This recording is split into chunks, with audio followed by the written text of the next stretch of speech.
ছদ্মবেশ ধারণ করেও বাঁচতে পারেনি ইরানি জেনারেল। গত 12 জুন দিবাগত মধ্যরাতে ইরানে হামলা চালায় ইসরায়েল। দেশটির বিভিন্ন পারমাণবিক ও সামরিক স্থাপনার পাশাপাশি আবাসিক ভবনেও হামলা চালায় ইহুদিবাদী সেনারা। হামলার টার্গেট করা হয় ইরানের শীর্ষ সামরিক কর্মকর্তা ও পরমাণু বিজ্ঞানীদের।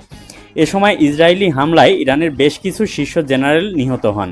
তাদের মধ্যে অন্যতম ইরানের সর্বোচ্চ নেতা আয়াতুল্লাহ আল খামেনির ঘনিষ্ঠ আল সাদমানি। জানা গেছে ইসরায়েলের পক্ষ থেকে তাকে হত্যার হুমকি ছিল, তাই সামরিক উদ্দিক খুলে ছদ্মবেশ ধারণ করেন ইরানি এই শীর্ষ জেনারেল। মোবাইল ফোন তো দূরের কথা, সঙ্গে ছিল না কোনো ইলেকট্রিক ডিভাইস, তবুও ইসরায়েলি হামলা থেকে বাঁচতে পারেননি তিনি।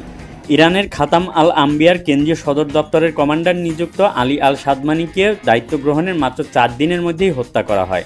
তার পূর্বসূরি গোলাম আল রশিদও ইসরায়েলি হামলায় নিহত হন।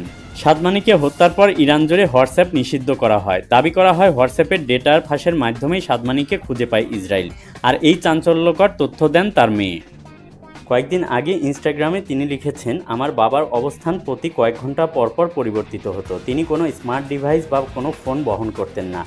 নিরাপত্তা প্রোটোকল অনুসরণ করা হতো। তবুও যুদ্ধ সদর দপ্তরে কমান্ডিং করার সময় তাকে ইসরায়েল হত্যার লক্ষ্যবস্তুতে পরিণত করে।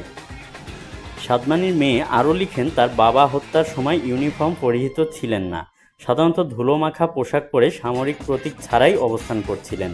ওই সময় তাকে ট্র্যাক করে হত্যা করা হয়েছিল। ইরানি সামরিক কমান্ডার খুঁজে বের করার জন্য ইসরায়েল হোয়াটসঅ্যাপ মেসেজিং অ্যাপ ব্যবহার করেছিল বলে অভিযোগের প্রতিক্রিয়াতে তিনি এই মন্তব্য করেন। টানা 12 দিন যুদ্ধের সময় ইরানের রাষ্ট্রীয় গণমাধ্যম নাগরিকদের তাদের স্মার্টফোন থেকে হোয়াটসঅ্যাপ মুছে ফেলার আহ্বান জানিয়েছিল। অভিযোগ করছিল অ্যাপটি ইসরায়েলে তথ্য সংগ্রহ করে পাঠাচ্ছে। তবে হোয়াটসঅ্যাপ এই অভিযোগ অস্বীকার করছে এবং তারা বলছে এই ধরনের দাবি ইরানের অভ্যন্তরের ব্যবহারকারীদের পরিষেবা অ্যাক্সেস সীমিত করার অজুহাত হিসাবে ব্যবহার করা হচ্ছে।